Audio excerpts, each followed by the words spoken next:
कोटा में गणेश पूजा से लेकर श्री राम नवमी तक हर त्योहार में अलग अलग तरीके से भक्तिमय वातावरण को बनाकर लोगों में भगवान के प्रति आस्था को जगाया जाता है। सोमवार को हुए गणेश विसर्जन में अटल सिद्धि विनायक के साथ ही साथ नया पारा कोटा और पुरानी बस्ती कोटा की तीनों मूर्तियों का नगर भ्रमण के बाद शबरी तट पर गणपति बप्पा मोरया और जय श्री राम के नारों के बीच श्रद्धालुओं ने विसर्जन किया।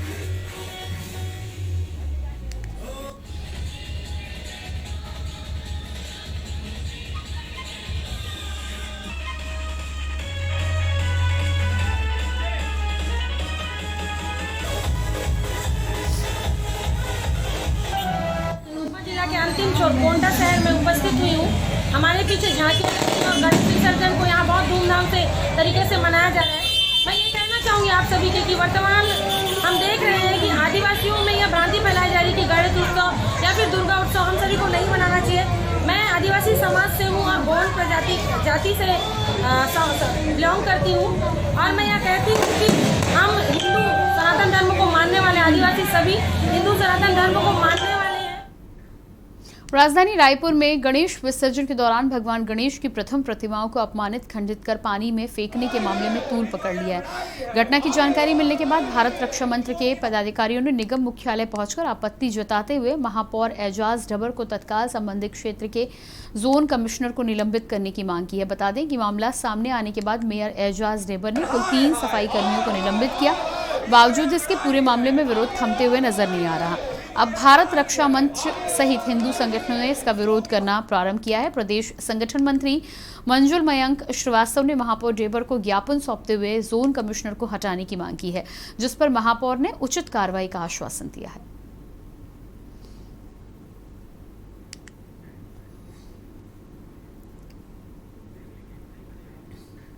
खबरों के सिलसिले को आगे बढ़ाएंगे, लेकिन पहले लेते हैं एक छोटा सा ब्रेक। आप देख रहे हैं के न्यूज, खबरों का सारथी।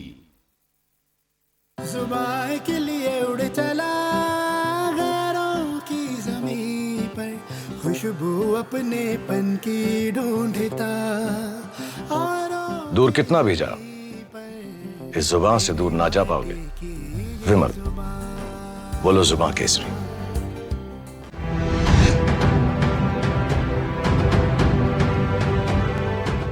खुदी को आजमाया है तो ये अंदाज आया है, खुदी को आजमाया है तो ये अंदाज आया है।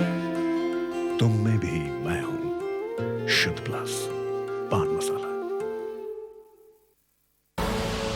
आप देख रहे हैं के न्यूज, खबरों का सारथी। बात करेंगे अगली खबर की। खबर जगदलपुर से है। बस्तर काफी को मिल रहे अच्छी मांग को देखते हुए कलेक्टर रजत बंसल ने बस्तर काफी के उत्पादन को बढ़ावा देने के लिए कार्य योजना बनाने के निर्देश दिए। आंध्र प्रदेश राज्य के अरकू वैली की तरह बस्तर जिले का भी वातावरण है, जहां कॉफी उत्पादन के लिए बड़े स्तर पर काम किया जाना है। कृषि वैज्ञानिक के मुताबिक समुद्र तल से 600 मीटर से अधिक ऊंचाई वाले स्थानों में कॉफी का उत्पादन बेहतर परिणाम के साथ हो सकता है। बस्तर जिले के लगभग 26 गांवों का चुनांकन इसके लिए किया गया है। कॉफी उत्पादन को बढ़ावा देने के लिए कलेक्टर बंसल ने जनपद पंचायत के सीईओ को गांव के ग्रामीणों को कॉफी उत्पादन के लिए प्रेरित करने के निर्देश भी दिए।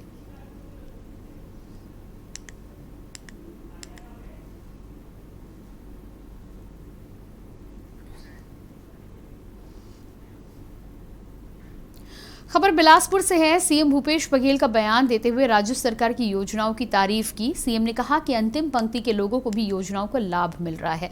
भाजपा पर चुटकी लेते हुए उन्होंने कहा कि जब से भाजपा प्रदेश प्रभारी डी पुरंदेश्वरी छत्तीसगढ़ प्रभारी बनकर आई हैं, तब से भाजपा नेताओं को जमकर हंटर लगाकर दौड़ा रही हैं। छत्तीसगढ़ में 15 सालों तक भाजपा ने डॉक्टर रमन सिंह के बड़े चेहरे पर चुनाव लड़ा, लेकिन उस चेहरे को जनता ने ठुकरा दिया। भारतीय जनता पार्टी के शासनकाल में सबसे ज़्यादा चर्च बने, इस बात को वो इनकार नहीं कर रहे हैं, स्वीकार कर रहे हैं। तो चर्च तभी बनेगा जब लोग जहाँ क्रिश्चियन होंगे, जिस मोहल्ले में हिंदू लोग होंगे वहाँ मंदिर बनेगा, जहाँ सिख लोग होंगे गुरुद्वारा बनेगा, या सतनामी लोग होंगे तो जय खाम बनेगा, जहाँ मुसलमान होंगे मस्जिद बनेगा। तो यदि चर्च बने हैं इसका मतलब ये है कि वो धर्म परिवर्तन हो, धर्म स्वीकार किए तभी बना। तो भारतीय जनता पार्टी के शासनकाल में सबसे बना है, सबसे ज़्यादा बना है। और उस दिन वो बनने दिए, परमिशन दिए, और आज वो इसको मुद्दा बना रहे हैं। तो छत्तीसगढ़ की जनता देख रही, समझ रही है। इनके ये जो चाल है वो नहीं चलेगा, इनके पास अब कोई मुद्दा बचा नहीं। खबर पूर्णिया से है। पूर्व मुख्यमंत्री स्वर्गीय भोला पासवान शास्त्री का जन्म दिवस राजकीय समारोह आयोजित कर धूमधाम से किया गया। कार्यक्रम का मुख्य समारोह प्रखंड के काझा कोठी परिसर में आयोजित किया गया, जहां सर्वधर्म प्रार्थना सभा का आयोजन किया गया। इस कार्यक्रम के मुख्य अतिथि जिला पदाधिकारी राहुल कुमार व पुलिस अधीक्षक दयाशंकर तथा जिले के अन्य अधिकारियों ने स्वर्गीय शास्त्री के जन्मस्थली के नगर प्रखंड के गणेशपुर पंचायत के बैरगाछी गांव पहुंचकर उनके चित्र के सम्मुख दीप प्रज्वलित कर पुष्प अर्पित किए।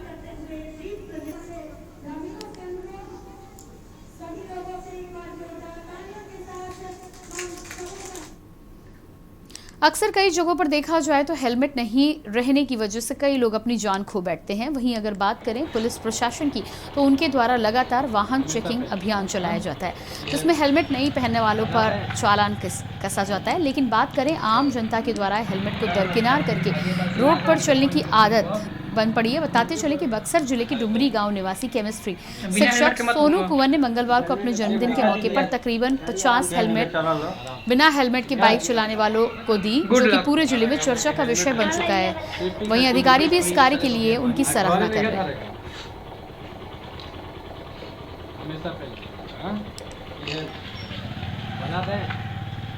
लोगों की सुरक्षा के लिए मैं बता दूं कि जैसे मैं हर साल पिछले 4-5 साल से अपना जन्मदिन कुछ अनोखे ढंग से मनाते आया हूँ। तो इस साल भी हमने सोचा कि कहीं न कहीं उस पैसे को 4-5 हज़ार जो है उसको पार्टी न बना करके बड़े बड़े होटलों में ना जा करके समाज के लिए कुछ किया जाए। और हम आए दिन पेपर में, टीवी में देखते रहते हैं कि लोग दुर्घटना में क्षतिग्रस्त हो जाते हैं, सिर फूट जाता है। तो हमने सोचा कि कहीं न कहीं इस पैसे से हेलमेट बांट दिया जाए ताकि लोग जागरूक हो। और हमने निवेदन भी किया कि इस हेलमेट को आप लेके ना घूमें, पहन के जहाँ भी जाना है, नज़दीक जाना हो, दूर जाना हो, जहाँ भी जाना है पहन के जाए। अरवल में अहले सुबह अरोमा होटल के नजदीक एक मकान में आर्थिक अपराध इकाई की टीम छापेमारी करने के लिए पहुंची, जो कि बिहार पुलिस का एक सिपाही के पास आय से अधिक संपत्ति होने के आरोप के मामले में था। सिपाही के पद पर होते हुए करोड़पति हैं। आर्थिक अपराध इकाई की टीम ने भ्रष्ट सिपाही के 9 ठिकानों पर छापेमारी की है। आर्थिक अपराध इकाई team Bihar police men's association के प्रांतीय अध्यक्ष नरेंद्र कुमार धीरज सिपाही संख्या 2187 के ठिकानों पर छापेमारी कर रही है। वहीं अरवल में सिपाही नरेंद्र कुमार धीरज के भाई के घर में करीब 5 घंटे छापेमारी चली। सिपाही के पास करोड़ों की संपत्ति का अंदेशा है।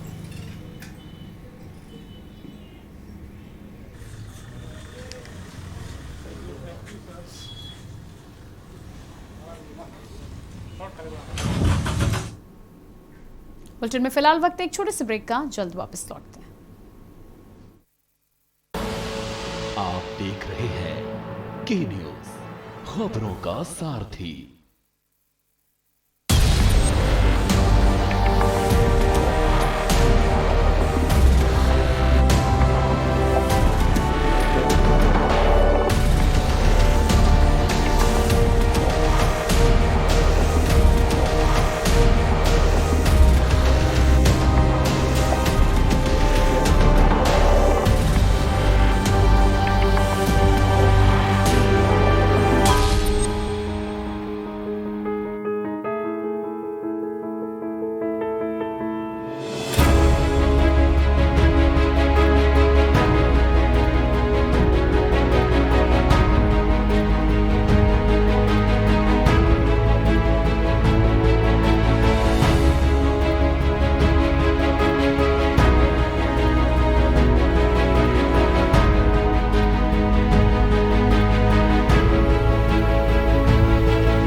डैडी को पसंद क्लासिकल गाना।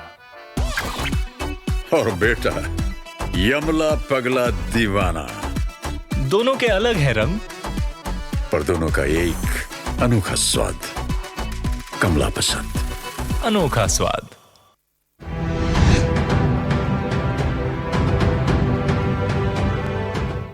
जुबान के लिए उड़ चला गैरों की ज़मीं पर, खुशबू अपने पन की ढूंढता। और दूर कितना भी जा, इस जुबान से दूर ना जा पाओगे। विमल, बोलो जुबान केसरी। आप देख रहे हैं के न्यूज, खबरों का सारथी। सहरसा में पुलिस के द्वारा 2 भाइयों की पिटाई करने का मामला सामने आया है। पुलिस की पिटाई से घायल दोनों भाइयों को इलाज के लिए सदर अस्पताल में भर्ती कराया गया। दरअसल पूरी घटना 17 सितंबर देर रात की है। घायल व्यक्ति का नाम जयप्रकाश बताया जा रहा है। जयप्रकाश भगत व गिरेंद्र भगत, जो कि अमरपुर गांव के रहने वाले कपड़ा व्यवसायी हैं। मई में लॉकडाउन के दौरान अनावश्यक दुकान खोलने के मामले में सोनबरसा थाने की पुलिस ने उनकी दुकान सील की थी, लेकिन 17 तारीख को दोनों ने कोर्ट से अपनी बेल करा ली। विवेचना करने वाले पदस्थापित एएसआई शिव पूजन कुमार ने मामला रफा करने के बजाय जब पैसे मांगे तो शख्स ने इनकार कर दिया, जिसके बाद एएसआई ने घर में घुसकर पूरे परिवार को जमकर पीटा। वहीं मामले में एसपी लिपि सिंह ने जांच की बात कही है। बरसा कचहरी में एक केस जो कि दर्ज हुआ था लॉकडाउन पीरियड में, उसके लिए जो फरार अभियुक्त थे उनके घर में छापामारी की गई थी, जिसमें से 3 व्यक्तियों को गिरफ्तार किया गया था। एक व्यक्ति के द्वारा बाद में वहां का बेल रिकॉल दिखाया गया। जब लोग को गिरफ्तार करने के लोग गए थे तो वहां पे पुलिस के साथ हाथापाई हुई है और ये भी सूचना आई है कि शायद पुलिस के द्वारा भी बल प्रयोग किया गया है, तो इसकी जो है जांच की जा रही है। खबर कोरबा से है। कुसमुंडा खदान में बीते 17 सितंबर विश्वकर्मा पूजा के दिन निजी कंपनी के गार्डों के द्वारा शख्स को अर्धनग्न करके खंबे से बांधकर मारपीट करने की घटना हुई थी, जिसका वीडियो भी सोशल मीडिया पर वायरल हुआ था। मामले की गंभीरता को देखते हुए कुसमुंडा थाना प्रभारी लीलाधर राठौर ने पीड़ित की शिकायत पर फरार आरोपियों में से 3 आरोपियों को गिरफ्तार किया है। वहीं एक फरार आरोपी की तलाश जारी है। घटना राजस्व मंत्री जय सिंह अग्रवाल के विधानसभा क्षेत्र की है।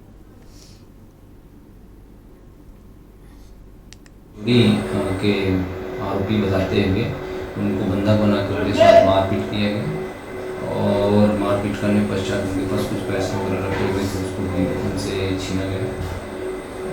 इसमें पुलिस द्वारा उच्च अधिकारियों के दिशा निर्देशन पे त्वरित कार्रवाई करते हुए एफआईआर लॉन्च करके उसमें 3 व्यक्तियों की गिरफ्तारी की गई है, जिनका नाम अशोक कश्यप, गोवर्धन साहू, राजेश राजपूत है। छत्तीसगढ़ में एक बार फिर स्कूली बच्चे कोरोना की चपेट में आने लगे हैं। इस बार महासमुंद और बेमेतरा में स्कूलों में 12 बच्चे पॉजिटिव पाए गए हैं। बेमेतरा के सरकारी गर्ल्स स्कूल में 7 बच्चियां और इन सभी की उम्र 12 से 15 साल के बीच है। रिपोर्ट आने के बाद गर्ल्स स्कूल को 26 सितंबर और हाई स्कूल को 28 सितंबर तक बंद कर दिया गया है। करीब 1 माह के बाद फिर से स्कूली बच्चों में संक्रमण सामने आया है। इसके बाद कलेक्टर ने क्षेत्र के सभी स्कूलों में बच्चों की जाँच करने के निर्देश दिए हैं। स्वास्थ्य विभाग की टीम सोमवार को रैंडम सैंपल जाँच के लिए साजा स्थित शासकीय कन्या हायर सेकेंडरी स्कूल पहुंची थी। इस दौरान 6 बच्चियों की रिपोर्ट पॉजिटिव आई। इसके बाद यहां कंटेनमेंट जोन बनाने की कार्रवाई शुरू कर दी गई है।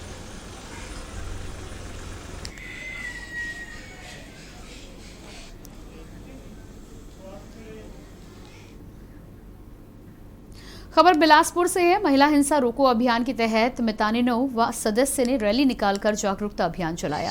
स्वास्थ्य मितानिनों ने अपनी पूरी टीम को महिलाओं के साथ मिलकर हिंसा के खिलाफ रैली निकालकर महिलाओं को जागरूक किया। इस दौरान विभिन्न अधिनियम और प्रावधानों के संबंध में नारे लगाए गए। मितानिन प्रशिक्षिका ज्योति पाठक ने कहा कि महिला अब किसी पुरुष के भरोसे नहीं बल्कि स्वयं के बल पर कानून का सहारा लेकर घरेलू हिंसा को रोक सकती है।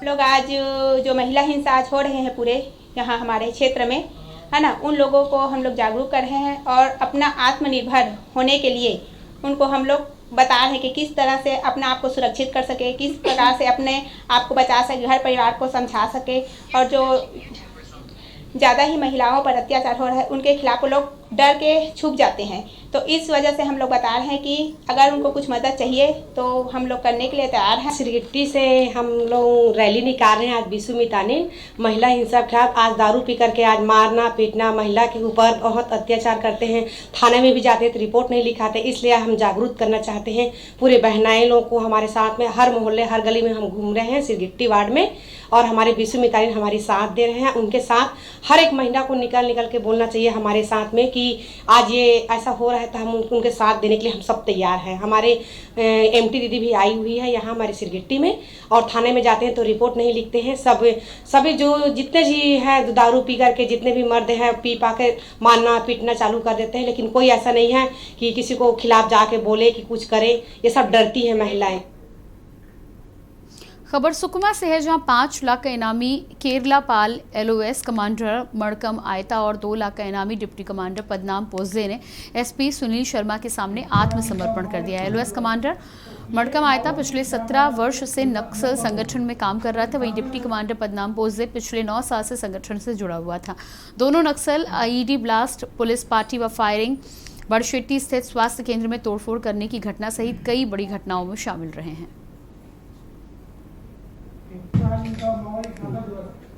ये माओवादी विचारधारा से इनका मोह भंग हो गया। जिला सुकमा के लिए बहुत ही शानदार सफलता का दिन है। आप जैसा कि ज्ञात है 15 तारीख को इसी माह में केरलापाल एरिया कमेटी के सचिव सोडी मुइया ने, जिसपे शासन के द्वारा 8 लाख का इनाम घोषित था, उसने जिला पुलिस सुकमा के सामने सरेंडर किया था। आज उसी कड़ी में उसके LOS कमांडर मड़कम आयता, जिसपे शासन के द्वारा 5 लाख का इनाम घोषित है, जो एरिया कमेटी मेंबर पद धारित करता है। उसके साथ पोजे जो उनकी पत्नी है और जो डिप्टी कमांडर का पद धारित करते हैं, उसमें भी छत्तीसगढ़ शासन के द्वारा 2 लाख का इनाम घोषित है। दोनों ने आज माओवादियों के द्वारा मनाए जा रहे स्थापना दिवस के अवसर पर उनकी विचारधारा के खोखलापन को साबित करते हुए जिला पुलिस सुकमा के सामने सरेंडर किया है।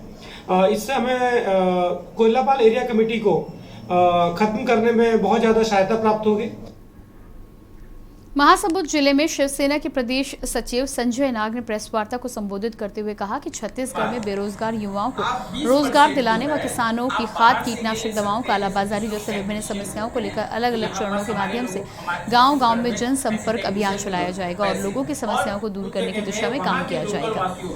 60%, उसके बाद आप 20% जो है आप बाहर से ये ले सकते हैं। जैसे कुछ लोग टेक्नीशियन होते हैं, तो यहाँ पास हमारे छत्तीसगढ़ में ऐसे टेक्नीशियन नहीं होते पैसे, और कुछ जगह में वहाँ के लोकल वासियों को 60%, उसके बाद आप 20% जो है आप बाहर से ये ले सकते हैं। जैसे खबर ग्यारसपुर से है, जहां वन विभाग ने कार्रवाई करते हुए 6 लकड़ी तस्करों को धर दबोचा है, जिसके बाद से 2 मोटरसाइकिल सहित लकड़ी से भरी हुई पिकअप जब्त की गई है। पकड़े गए लोगों में वन विकास निगम के 2 कर्मचारी भी शामिल थे।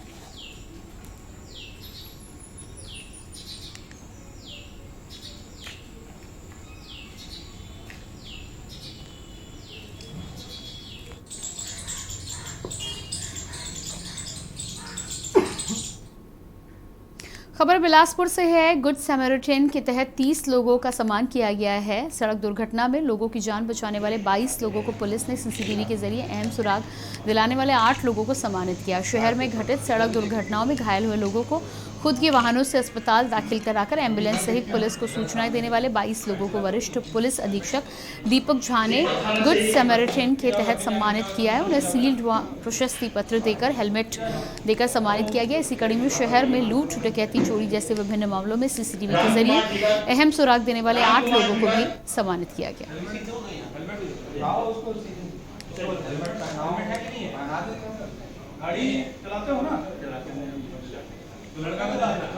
यहाँ बिलासपुर पुलिस के द्वारा एक कार्यक्रम रखा गया था गुड सैमरिटन को सम्मानित करने का।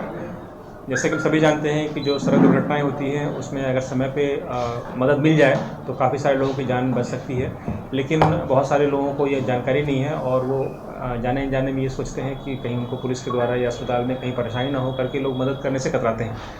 तो उसी चीज़ को जागरूक करने के लिए और ऐसे लोगों को सम्मानित करने के लिए हम लोगों ने कार्यक्रम रखा था। आज पूरे ज़िले में कुल 22 लोगों को हम लोगों ने यहाँ आमंत्रित किया था और जो अलग अलग समय में अलग अलग जगह दुर्घटना हुई थी, उसमें लोगों को 108 को कॉल करके 112 कॉल करके या अपने वाहन से उन्होंने जो घायल व्यक्ति हैं उनको समय पे अस्पताल पहुंचाने में मदद की थी, जिस कारण उनकी जान बच पाई थी।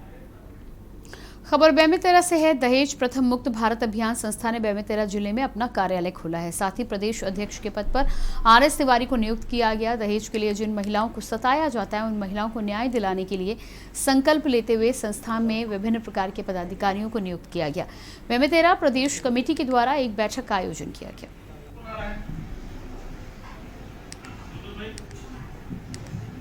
इसमें सर हमें तो अच्छा लग रहा है और इसमें जो लाचार जो दहेज प्रथा का जो अभी सुनने को आ रहा है विदेश में भी और अन्य प्रदेशों में भी, अन्य राज्यों में भी महिलाओं के ऊपर जो जितना अत्याचार हो रहा है उसको अपन थोड़ा सा हेल्पिंग के हिसाब से अपन ने बनाया है वो संगठन, और संगठन हमारा काम कर भी रहा है। हमारे संगठन का उद्देश्य जो महिलाएं दहेज पर प्रताड़ित हो रही हैं, सताई जा रही हैं और जिनकी कहीं सुनवाई नहीं होती, उनके लिए हमारी एक मुहिम है जो कि जिनकी कहीं मतलब जो हमारे पास मदद के लिए आएंगे उनकी हम हर संभव मदद करेंगे।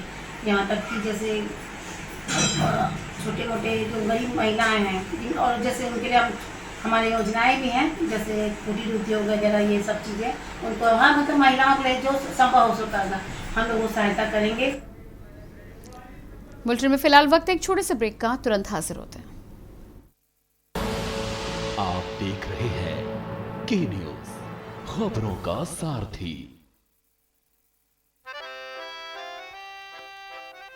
डैडी को पसंद क्लासिकल गाना और बेटा यमला पगला दीवाना। दोनों के अलग है रंग, पर दोनों का एक अनोखा स्वाद। कमला पसंद, अनोखा स्वाद। आप देख रहे हैं के न्यूज़, खबरों का सारथी। ब्रेक के बाद बात करेंगे प्रयागराज से खबर आ रही है महंत नरेंद्र गिरी की मौत का मामला। प्रयागराज से खबर, महंत नरेंद्र गिरी की मौत का मामला। गिरफ्तार 2 लोगों की आज कोर्ट में होगी पेशी। आनंद गिरी, आद्या तिवारी कोर्ट में होंगे पेश। आनंद गिरी, आद्या तिवारी कोर्ट में होंगे पेश। प्रयागराज से खबर, पुलिस रिमांड के लिए कोर्ट में अर्जी दाखिल करेगी। दोपहर 12 बजे के बाद पेशी होने की उम्मीद। दोनों आरोपियों को पुलिस लाइन में रखा गया है। दोनों आरोपियों को पुलिस लाइन में रखा गया है। प्रयागराज से खबर, महंत नरेंद्र गिरी की मौत के मामले में आनंद गिरी और आद्या तिवारी की आज पेशी है। गिरफ्तार 2 लोगों की कोर्ट में पेशी होगी। 12 बजे के बाद ये पेशी हो सकती है। फिलहाल दोनों ही आरोपियों को पुलिस लाइन में रखा गया है।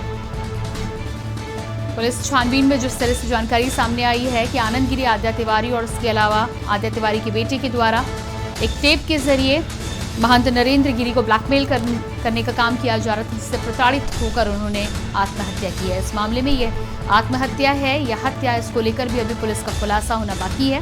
पुलिस तमाम चीजों पर छानबीन कर रही है। छानबीन के बाद इस बात का खुलासा हो सकेगा कि इस पूरे मामले में सच्चाई क्या है।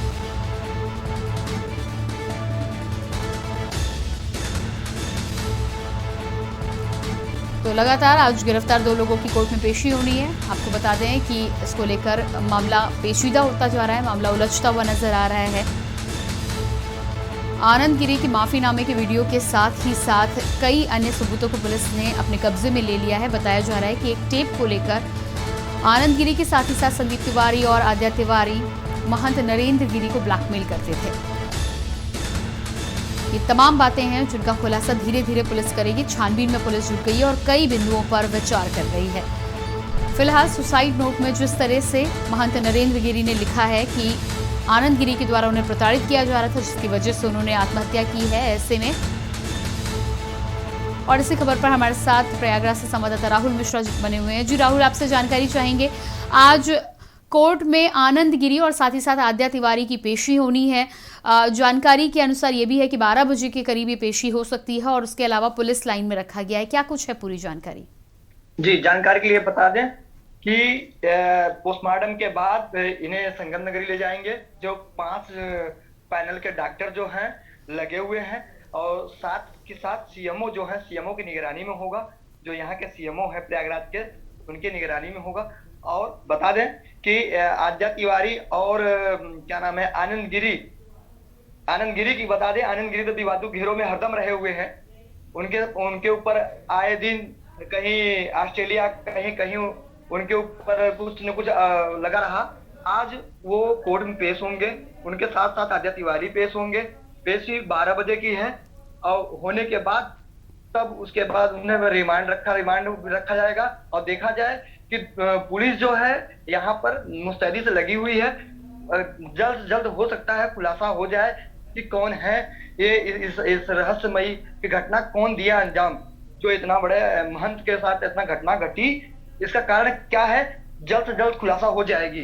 जी बिल्कुल। तो 2 आरोपियों की आज पेशी होनी है, कोर्ट में उन्हें पेश किया जाएगा। आनंद गिरी और आद्या तिवारी को तो पेश किया जाएगा, लेकिन आद्या तिवारी के बेटे संदीप तिवारी का भी नाम इस पूरे मामले में सामने आ रहा है। उनको लेकर आगे क्या कार्रवाई की जा रही है?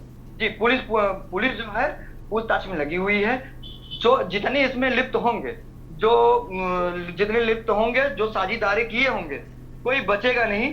प्रशासन एक्टिव है। सीएम जो है खुद बोल गए हैं कि हमारे राज्य में गलत नहीं होगा और न होने देंगे। चाहे आम आदमी हो और चाहे बड़ा आदमी हो, हमारे लिए सब एक जैसा ही है। जी इसलिए जी बिल्कुल राहुल, इस मामले में जिस तरह से आनंद गिरी का भी बयान सामने आया है कि कहीं ना कहीं मठ के वर्चस्व को लेकर ये हत्या की गई है, क्या इस नजरिए से भी तहकीकात पुलिस के द्वारा की जा रही है? हाँ, पुलिस जांच में लगी है कि अगर जो आनंद गिरी कहना यह है कि क्या नाम है, सबसे बड़ी बात यह है कि वो कभी लिखते नहीं थे। अगर लिखते नहीं थे तो लिखा कैसे गया? इसी चीज में पुलिस क्या नाम इसी गुत्थी को सुलझाने में लगी हुई है, और हो सकता है आज या कल तक में सुलझा दें। जी बिल्कुल, ये मामला बेहद पेचीदा होता जा रहा है। इसमें कई ऐसे परतें हैं जो धीरे धीरे निकलकर सामने आ रही हैं, चाहे आनंद गिरी की बात करें या उनके बयान की बात करें। अब इस मामले में जिस तरह से पोस्टमार्टम किया जा रहा है, कैमरों की निगरानी में किया जा रहा है, लेकिन उसकी सुरक्षा व्यवस्था को लेकर पोस्टमार्टम की रिपोर्ट पूरी तरह से सुरक्षित हो, उसके लिए क्या कुछ इंतजाम पुलिस के द्वारा किए गए हैं? जानकारी के लिए आपको बता दें कि 5 डॉक्टरों को जो पैनल है, और पैनलों में सीएमओ खुद हैं। सीएमओ को होने के बाद डॉक्टरों का नाम जो है छिपाया जा रहा है कि जो किसी को मालूम न चले, और खुलासा जो हो जो कुछ है पोस्टमार्टम के ऊपर है, पोस्टमार्टम से खुलासा हो जाएगी। जी इसके अलावा जी बस इसका खुलासा कर राहुल, इसके अलावा मुख्यमंत्री योगी आदित्यनाथ ने भी इस मामले में सख्ती दिखाई है। एसआईटी की टीम बताया जा रहा है कि गठित की गई है। उस टीम को लेकर क्या कुछ जानकारी है, किस तरह से जांच होगी और कितनी जल्दी कार्रवाई होगी इस पूरे मामले में? जी आपसे बता दें, 24 एसआईटी की टीम से गठित करवा करके अगर पुलिस प्रशासन तो एसआईटी करवाएगी। अगर उससे नहीं कर पाती तो जो यहाँ के जो नारायण गिरी महाराज के अखाड़ा के जो भक्त हैं, उनका कहना है कि अगर इनसे नहीं हुआ तो हमें सीबीआई जांच करके दें। लेकिन इनके जो इसमें लिप्त हैं, एक 2 3 नहीं, जो लिप्त हैं सबके ऊपर सख्त कार्रवाई होनी चाहिए। जी बिल्कुल। तो इस पूरे मामले में फिलहाल 3 लोगों का नाम निकलकर सामने आ रहा है, जिसमें छानबीन की जा रही है। आज कोर्ट में पेशी भी होगी। क्या इन 3 नामों के अलावा भी मठ में मौजूद और साधु संतों में या और लोग जो वहां उपस्थित होते हैं, उनमें किसी के ऊपर शक की सुई जा रही है? छानबीन क्या उनको लेकर भी पूछताछ की जा रही है? हाँ, रिमांड के बाद, जब रिमांड होगा तो अपने आप बताया जाता है कि रिमांड के होने के बाद वो अपने आप खुलासा हो जाएगी। अब इनका रिमांड होगा, पुलिस लाइन में रखे गए हैं, और रिमांड होने के बाद तब इनके ऊपर खुलासा होगा। बिना रिमांड के प्रशासन बता तो सकेंगे नहीं। जो इतना बड़ा हत्या करवा सकता है या हत्या कोशिश कर सकता है, वो ऐसा कर नहीं सकता जब तक उसका रिमांड नहीं होगा। यही जनता की मांग है, रिमांड हो और खुलासा हो। जी बिल्कुल। इसके अलावा आखिरी सवाल आपसे ये रहेगा कि पोस्टमार्टम के लिए बॉडी को ले जाया गया है, कितना समय लगेगा और क्या पोस्टमार्टम हो चुका है बॉडी का? नहीं मैम, अभी टाइम लगेगा, कुछ देर तक टाइम है। अभी हम लोग बाहर लगे हुए हैं जी। आधे घंटे के अंदर ये सूचना मिलते ही अपने के न्यूज के चैनल के माध्यम से हम अपने दर्शकों को ये दिखाया जाएंगे। कल से जैसे हमारी पूरी टीम लगी है, दिखाने के लिए और सख्ती से दिखा रही है। सबसे पहले न्यूज पे ये जो खबर चली है ये दिखाया जाएगा और दर्शकों को बताया जाएगा। दर्शक लगे हुए हैं। बिल्कुल राहुल, आप अपनी नजर बनाए रखिएगा, जैसे ही आपके पास कोई अपडेट आएगी आपसे संपर्क साधेंगे हम। फिलहाल इस तमाम जानकारी के लिए आपका बहुत बहुत शुक्रिया। तो प्रयागराज से खबर है, आज आनंद गिरी और आद्या तिवारी की कोर्ट में पेशी होनी है। पुलिस लाइन में फिलहाल दोनों को रखा गया है। महंत नरेंद्र गिरी की मौत के मामले में पुलिस छानबीन में जुटी हुई है। जिस तरह से मुख्यमंत्री योगी आदित्यनाथ ने भी इस मामले में सख्ती दिखाई है, एसआईटी की टीम गठित की गई है। ऐसे में जल्द से जल्द इस पूरे मामले में छानबीन करके पुलिस मामले का खुलासा करने के लिए लगातार कवायद कर रही है।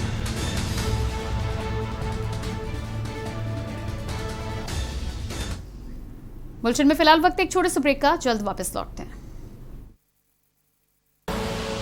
आप देख रहे हैं के न्यूज, खबरों का सारथी।